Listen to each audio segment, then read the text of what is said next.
الصلاة والسلام على سيد المرسلين أما بعد فأعوذ بالله من الشيطان الرجيم بسم الله الرحمن الرحيم الصلاة والسلام عليك يا رسول الله الصلاة والسلام عليك يا رسول الله وعلى آلك وأصحابك يا حبيب الله وعلى آلك وأصحابك يا حبيب الله. الصلاة والسلام عليك يا نبي الله الصلاة والسلام عليك يا نبي الله وعلى آلك وأصحابك يا نور الله وعلى آلك وأصحابك يا نور الله. نويت سنة الاعتكاف. نويت سنة الاعتكاف. فرمان مصطفیٰ صلی اللہ تعالیٰ علیہ وآلہ وسلم جو روزانہ 1000 مرتبہ درود پاک پڑھتا ہے وہ مرنے سے پہلے جنت میں اپنا مقام دیکھ لے گا۔ صلو علی الحبیب صلی اللہ تعالیٰ علی محمد صلی اللہ علیہ وآلہ وسلم۔ 29واں پارہ سورہ المعارج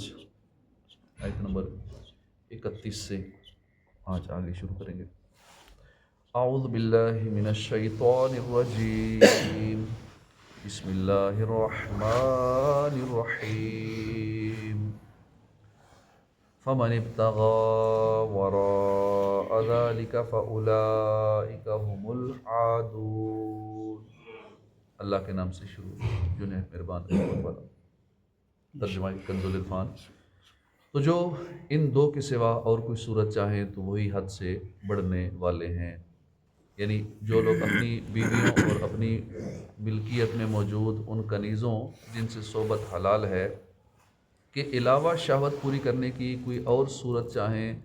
تو وہی لوگ حد سے بڑھنے والے ہیں کہ حلال سے حرام کی طرف تجاوز کرتے ہیں۔ اس آیت سے متع، لواطت، جانوروں کے ساتھ قضاء شہوت اور اپنے ہاتھ سے منی خارج کرنے کی حرمت ثابت ہوتی ہے۔ والذین هم لأماناتہم وعہدہم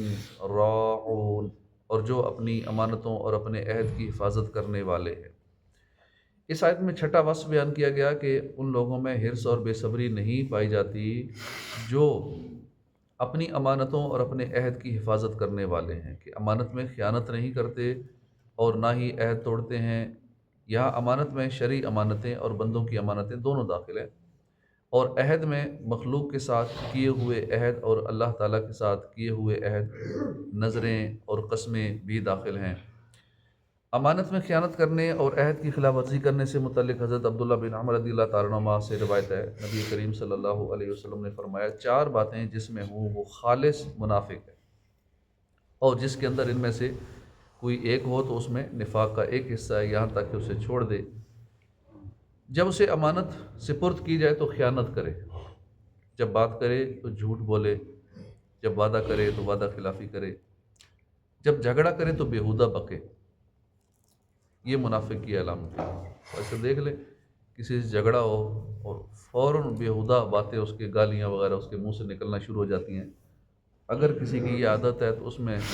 منافقت کی ایک خامی پائی جاتی ہے۔ امانت میں خیانت کرتا ہے، جھوٹ بولتا ہے، وعدہ خلافی کرتا ہے۔ ان چیزوں سے خود کو بچانا چاہیے۔ والذین هم بشہاداتہم قائمون، اور جو اپنی گواہیوں پر قائم رہنے والے ہیں۔ اس آیت میں 7واں وصف بیان کیا گیا کہ وہ انصاف کے ساتھ گواہی دیتے ہیں اور اس پر قائم رہتے ہیں، نہ اس میں رشتہ داری کا پاس کرتے ہیں، نہ زبردست کو کمزور پر ترجیح دیتے ہیں، اور نہ کسی حقدار کا حق تلف کرنا گوارا کرتے ہیں۔ بعض مفسرین کے نزدیک یہاں گواہی سے مراد توحید اور رسالت کی گواہی پر قائم رہنا ہے۔ گواہی چھپانے کے بارے میں اللہ تعالیٰ ارشاد فرماتا ہے وَلَا تَكْتُمُوا الشَّهَادَةَ وَمَن يَكْتُمْهَا فَإِنَّهُ آثِمٌ قَلْبُهُ وَاللَّهُ بِمَا تَعْمَلُونَ عَلِيمٌ، اور گواہی نہ چھپاؤ، اور جو گواہی چھپائے گا تو اس کا دل گناہ گار ہے، اور اللہ تمہارے کاموں کو خوب جاننے والا ہے۔ اور جھوٹی گواہی دینے والے کے بارے میں حدیث پاک میں حضرت عبداللہ بن عمر رضی اللہ عنہما سے روایت ہے، رسول اللہ صلی اللہ علیہ وسلم نے فرمایا کہ جھوٹے گواہ کے قدم ہٹنے بھی نہ پائیں گے کہ اللہ تعالیٰ اس کے لیے جہنم واجب کر دے گا۔ آج کل پورا یہ پیشہ بن چکا ہے، جھوٹی گواہیاں دینا، کئی لوگوں کا کاروبار ہی یہی ہے، بس انہوں نے اپنی فیس رکھی ہوئی ہے کہ اتنے پیسے دے دو اور جھوٹی گواہی عدالتوں میں، باقاعدہ یہ جھوٹے گواہ مل جاتے ہیں آج کل کرائے پہ، تو وہ جہنم کو واجب کر لیتے ہیں جھوٹی گواہی دے کر چند پیسوں کی خاطر۔ حضرت عبداللہ بن عباس رضی اللہ عنہما سے روایت ہے، حضور اقدس صلی اللہ تعالیٰ علیہ وآلہ وسلم نے فرمایا، جس نے ایسی گواہی دی جس سے کسی مسلمان مرد کا مال ہلاک ہو جائے یا کسی کا خون بہایا جائے تو اس نے جہنم واجب کر لیا۔ والذین هم علی صلاتهم یحافظون اولئک فی جنات مکرمون، اور وہ جو اپنی نماز کی حفاظت کرتے ہیں یہ لوگ وہ ہیں جن کی جنت کے باغوں میں عزت کی جائے گی۔ اس آیت میں 8واں وصف بیان کیا گیا کہ ان لوگوں میں حرص اور بے صبری نہیں پائی جاتی جو اپنی نمازوں کی حفاظت کرتے ہیں۔ یہاں نماز کا دوبارہ ذکر اس بات کو ظاہر کرنے کے لیے فرمایا گیا کہ نماز بہت اہم ہے، یا اس لیے دوبارہ ذکر کیا گیا کہ ایک جگہ فرائض مراد ہیں اور دوسری جگہ نوافل مراد ہیں۔ بعض مفسرین نے فرمایا کہ اس سے پہلی آیت میں دوام سے ہمیشہ نماز پڑھنا اور اس کے وقت میں پڑھنا مراد ہے، اور یہاں نماز کی حفاظت کرنے کا بیان ہے، اور حفاظت سے مراد یہ ہے کہ وہ نماز کے ارکان، واجبات، سنتوں اور مستحبات کو کامل طور پر ادا کرتے ہیں۔ اولئک، یہ لوگ وہ ہیں، یعنی جن لوگوں میں یہ اوصاف پائے جاتے ہیں یہ وہ لوگ ہیں جن کی جنت کے باغوں میں ابدی ثواب اور سرمدی جزا کے ذریعے عزت کی جائے گی۔ فما للذین کفروا قبلک مہطعین عن الیمین وعن الشمال عزین ایطمع کل امرئ منہم ان یدخل جنت نعیم کلا انا خلقناہم مما یعلمون۔ تو ان کافروں کو کیا ہوا، تمہاری طرف تیز نگاہ سے دیکھتے ہیں، گروہ کے گروہ دائیں اور بائیں جانب سے، کیا ان میں ہر شخص یہ طمع کرتا ہے کہ اسے چین کے باغ میں داخل کیا جائے گا؟ ہرگز نہیں، بے شک ہم نے انہیں اس چیز سے پیدا کیا جسے جانتے۔ شان نزول، یہ آیت کفار کی اس جماعت کے بارے میں نازل ہوئی جو رسول کریم صلی اللہ علیہ وآلہ وسلم کے گرد حلقہ باندھ کر گروہ کے گروہ جمع ہوتے تھے اور آپ صلی اللہ علیہ وآلہ وسلم کا مبارک کلام سن کر اسے جھٹلاتے، مذاق اڑاتے اور کہتے تھے کہ اگر یہ لوگ جنت میں داخل ہوں گے جیسا کہ محمد مصطفیٰ صلی اللہ علیہ وسلم فرماتے ہیں تو ضرور ہم ان سے پہلے جنت میں داخل ہوں گے۔ اس آیت اور اس کے بعد والی 3 آیات کا خلاصہ یہ ہے کہ اے پیارے حبیب صلی اللہ علیہ وسلم، ان کافروں کا کیا حال ہے جو آپ کے پاس بیٹھتے بھی ہیں اور گردنیں اٹھا اٹھا کر دیکھتے بھی ہیں، پھر بھی جو آپ سے سنتے ہیں اس سے نفع نہیں اٹھاتے؟ کیا ان میں سے ہر شخص یہ طمع کرتا ہے کہ اسے ایمان والوں کی طرح چین کے باغ میں داخل کیا جائے گا؟ ہرگز داخل نہیں کیا جائے گا اسے، کیونکہ ہم نے جس طرح سب آدمیوں کو منی سے پیدا کیا اسی طرح انہیں بھی منی سے پیدا کیا ہے، اور صرف منی سے پیدا ہو جانا جنتی ہونے کا سبب نہیں بلکہ جنت میں داخل ہونے کا ذریعہ تو ایمان اور نیک اعمال ہیں، اور جب وہ ایمان ہی نہیں لائے تو حکمت والے رب تعالیٰ کے یہ شایان شان کس طرح ہو سکتا ہے کہ وہ انہیں جنت میں داخل کر دے؟ اس سے معلوم ہوا کہ کلام دل میں تب ہی اثر کرتا ہے جب کہ کلام کرنے والے کا وقار دل میں موجود ہو۔ ان کفار کے دلوں میں چونکہ حضور صلی اللہ علیہ وسلم کا وقار نہیں تھا، اس لیے وہ تاجدار رسالت صلی اللہ علیہ وآلہ وسلم کے وعظ سے فائدہ نہ اٹھا سکے، کیونکہ جو بھی ہمیں نصیحت کرنے والا ہے، درس دینے والا ہے، اگر اس کی دل میں عزت نہیں ہے، اس کے دل میں بغض و کینہ ہے، غصہ ہے، تب اس کی بات اثر نہیں کرے گی۔ اس لیے دل میں عزت وقار ہونا ضروری ہے، تب جا کے اگلے کی بات اثر کرتی ہے، مطلب توجہ سے سنتا ہے، عمل کی کوشش کرتا ہے۔ فلا اقسم برب المشارق والمغارب انا لقادرون علی نبدل خیرا منہم وما نحن بمسبوقین۔ تو مجھے تمام مشرقوں اور تمام مغربوں کے رب کی قسم، بے شک ہم ضرور قادر ہیں اس بات پر کہ ان سے اچھے لوگ بدل دیں اور کوئی ہم سے نکل کر نہیں جا سکتا۔ اس آیت اور اس کے بعد والی آیت کا خلاصہ یہ ہے کہ جب معاملہ یہ ہے کہ ہم نے انہیں منی سے پیدا کر دیا تو مجھے سورج کے طلوع اور غروب ہونے کی تمام جگہوں کے مالک رب کی قسم،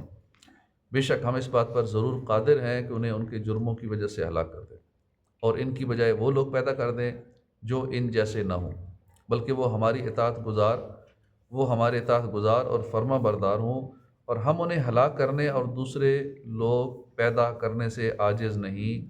لیکن ہماری انتہا کو پہنچی ہوئی حکمت اور مشیت کا تقاضا یہی ہے کہ ان کی سزا کو مؤخر کیا جائے۔ فذرہم یخوضوا ویلعبوا حتی یلاقوا یومہم الذی یوعدون یوم یخرجون من الاجداث سراعا کأنہم الی نصب یوفضون خاشعۃ ابصارہم ترحقہم ذلۃ ذالک الیوم الذی کانوا یوعدون۔ تو انہیں اپنے بے خودگیوں میں پڑے اور کھیلتے ہوئے چھوڑ دو یہاں تک کہ اپنے اس دن سے ملیں جس کا انہیں وعدہ دیا جاتا ہے، جس دن قبروں سے جلدی کرتے ہوئے نکلیں گے، گویا وہ نشانوں کی طرح لپک رہے ہیں، ان کی آنکھیں جھکی ہوئی ہوں گی، ان پر ذلت چڑھ رہی ہوگی۔ یہ وہ دن ہے جس کا ان سے وعدہ کیا جاتا تھا۔ اس آیت اور اس کے بعد والی 2 آیات کا خلاصہ یہ ہے کہ اے پیارے حبیب صلی اللہ علیہ وآلہ وسلم، جو مشرکین آپ کے دائیں بائیں بیٹھ کر آپ کی طرف تیز نگاہ سے دیکھتے ہیں، ان کے ایمان قبول نہ کرنے پر غم نہ کرے، بلکہ انہیں چھوڑ دے کہ یہ اپنی بیہودگیوں میں پڑے رہیں اور اپنی دنیا میں کھیلتے رہیں یہاں تک کہ اپنے عذاب کے اس دن سے ملیں جس کا انہیں وعدہ دیا جاتا ہے۔ اور یہ وہ دن ہے جس دن یہ قبروں سے جلدی کرتے ہوئے محشر کی طرف اس طرح نکلیں گے، گویا وہ اپنے مقررہ نشانوں کی طرف ایسے لپک رہے ہیں جیسے جھنڈے گاڑنے والے اپنے جھنڈے کی طرف دوڑتے ہیں۔ اور اس وقت ان کا حال یہ ہوگا کہ ان کی آنکھیں جھکی ہوئی ہوں گی، ان پر ذلت چڑھ رہی ہوگی۔ قیامت کا دن ان کا وہ دن ہے جس کا ان سے دنیا میں وعدہ کیا جاتا تھا اور وہ اسے جھٹلاتے تھے۔ یہاں تک یہ صورت مکمل ہو، اس کے بعد سورہ نوح کا آغاز ہوتا ہے۔ بسم اللہ الرحمن الرحیم۔ انا ارسلنا نوحا الی قومہ ان انذر قومک من قبل ان یأتیہم عذاب علیم۔ بے شک ہم نے نوح کو اس کی قوم کی طرف بھیجا کہ اس وقت سے پہلے اپنی قوم کو ڈرا کہ ان پر دردناک عذاب آئے۔ حضرت نوح علیہ السلام کی قوم بتوں کی پجاری تھی۔ اللہ تعالیٰ نے نوح علیہ السلام کو ان کی قوم کی طرف رسول بنا کر بھیجا اور انہیں یہ حکم دیا کہ وہ اپنی قوم کو پہلے سے ہی ڈرا دیں کہ اگر وہ ایمان نہ لائے تو ان پر دنیا اور آخرت کا دردناک عذاب آئے گا، تاکہ ان کے لیے اصلاً کوئی عذر باقی نہ رہے۔ یاد رہے کہ نوح علیہ السلام وہ سب سے پہلے رسول ہیں جنہوں نے کفار کو تبلیغ کی، اور سب سے پہلے آپ علیہ السلام کی قوم پر ہی دنیاوی عذاب آیا۔ لوگوں میں مذہبی اختلاف کی ابتدا اور کفار کی طرف انبیاء اور رسل مبعوث فرمائے جانے کی شروعات کا بیان سورہ بقرہ کی آیت نمبر 213 اور سورہ یونس کی آیت نمبر 19 کے تحت مذکور تفسیر میں گزر چکا ہے، اور نوح علیہ السلام کا واقعہ سورہ اعراف، سورہ ہود اور اس کے علاوہ اور کئی صورتوں میں بھی بیان ہو چکا ہے۔ قال یا قوم انی لکم نذیر مبین ان اعبدوا اللہ واتقوہ واطیعون یغفر لکم من ذنوبکم ویؤخرکم الی اجل مسمی ان اجل اللہ اذا جاء لا یؤخر لو کنتم تعلمون۔ اس نے فرمایا، اے میری قوم، بے شک میں تمہارے لیے کھلا ڈر سنانے والا ہوں کہ اللہ کی بندگی کرو اور اس سے ڈرو اور میرا حکم مانو۔ وہ تمہارے کچھ گناہ بخش دے گا اور ایک مقررہ مدت تک تمہیں مہلت دے گا۔ بے شک اللہ کی مقررہ مدت جب آ جائے تو اسے پیچھے نہیں کیا جاتا۔ کیا ہی اچھا ہوتا اگر تم جانتے۔ اس کے بعد والی 2 آیات میں حضرت نوح علیہ السلام کی طرف سے اللہ کے حکم کی تعمیل کے بارے میں بیان کیا گیا ہے۔ چنانچہ ان آیات کا خلاصہ یہ ہے کہ حضرت نوح علیہ السلام نے اپنی قوم سے فرمایا کہ اے میری قوم، میں تمہیں اللہ تعالیٰ کے عذاب سے کھلا ڈر سنانے والا ہوں، اور تمہیں حکم دیتا ہوں کہ تم اللہ تعالیٰ کی وحدانیت کا اقرار کرو اور کسی کو اس کا شریک نہ بنو، اور اس کی نافرمانیوں سے بچ کر اسے ڈرو تاکہ وہ تم پر غضب نہ فرمائے، اور تمام ان باتوں میں میرا حکم مانو جنہیں کرنے کا کہوں اور جنہیں کرنے سے منع کروں۔ اگر تم نے میرے احکامات کی تعمیل کی اور جو چیزیں دے کر میں تمہاری طرف بھیجا گیا ہوں تم نے ان کی تصدیق کی، تو اللہ تعالیٰ تمہارے کچھ وہ گناہ بخش دے گا جو تم سے ایمان لانے تک صادر ہوئے ہوں گے، یا وہ گناہ بخش دے گا جو بندوں کے حقوق سے متعلق نہ ہوں گے، اور اللہ تعالیٰ موت کے وقت تک تمہیں مہلت دے گا کہ اس دوران تم برکات وغیرہ کی صورت میں کوئی عذاب نہ فرمائے گا، لہٰذا تم عذاب آنے سے پہلے اللہ تعالیٰ کی اطاعت اور عبادت کرنے میں جلدی کر لو، کیونکہ جب اللہ تعالیٰ کا وعدہ آ جاتا ہے تو اسے مؤخر نہیں کیا جاتا۔ اگر تم اس بات کو جانتے تو ضرور ایمان لے آتے۔ صدق اللہ العظیم۔